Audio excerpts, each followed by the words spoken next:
ये कहानी एक किसान और एक बच्चे की है। एक बार एक किसान अपने गांव में खेती कर रहा था। उसके हाथ में एक सुंदर घड़ी थी। वो घड़ी बहुत ही महंगी थी। वो घड़ी उसे उसके पिताजी ने दी थी। जब उसके पिताजी का स्वर्गवास हुआ तो उसके पास उसके पिताजी की आखिरी निशानी केवल वो घड़ी थी। वो अपने घड़ी को बहुत ही संभाल के रखता था, पर उस दिन खेती में काम करते वक्त उसके हाथ से वो घड़ी गिर गई। जैसे ही वो शाम को अपने घर गया, उसने अपने हाथ की कलाई पर देखा तो वो घड़ी गायब थी। वो बहुत ही चिंतित हो गया। उसने पूरा घर ढूंढा, पर उसे वो घड़ी नहीं मिली।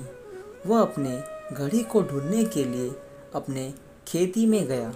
उसने वहाँ बहुत ढूंढा, पर उसे वो घड़ी नहीं मिली। उसने अपने बाकी दोस्तों को बुलाया। उन्होंने भी बहुत ढूंढा, पर किसी को वो घड़ी नहीं मिली। सभी के प्रयास असफल हो गए। अब वो किसान बहुत ही हताश और निराश हो गया था।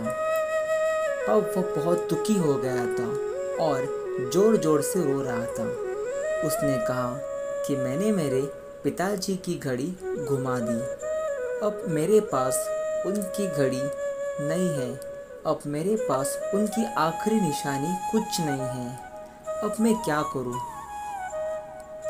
तब थोड़ी देर बाद एक 10 साल का बच्चा आया और उसने उस किसान से पूछा, आप क्यों रो रहे हो?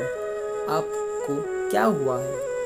तब उस किसान ने कहा कि बेटा, मैंने मेरे पिताजी की दी हुई घड़ी घुमा दी। तब उस बच्चे ने कहा कि मैं आपकी घड़ी ला सकता हूँ, पर सबको थोड़ी दूर जाना होगा और शांत रहना होगा। सबने उस बच्चे की बात मान ली और दूर खड़े हो गए। कुछ देर बाद बच्चा लौट आया और वह कीमती घड़ी उसके हाथ में थी।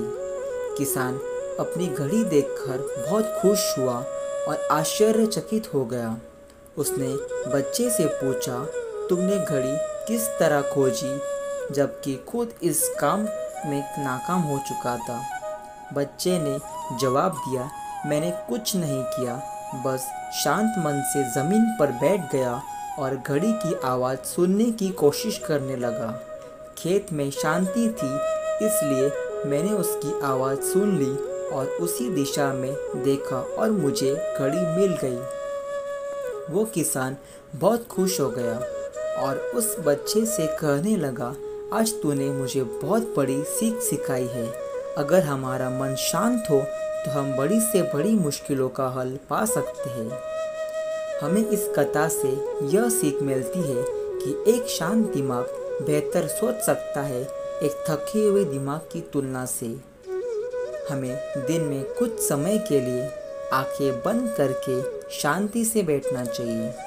अपने मस्तक को शांत होने दीजिए, फिर देखिए वह आपकी ज़िंदगी को किस तरह से व्यवस्थित कर देता है। आत्मा हमेशा अपने आप को ठीक करना जानती है, बस मन को शांत करना ही चुनौती है। धन्यवाद।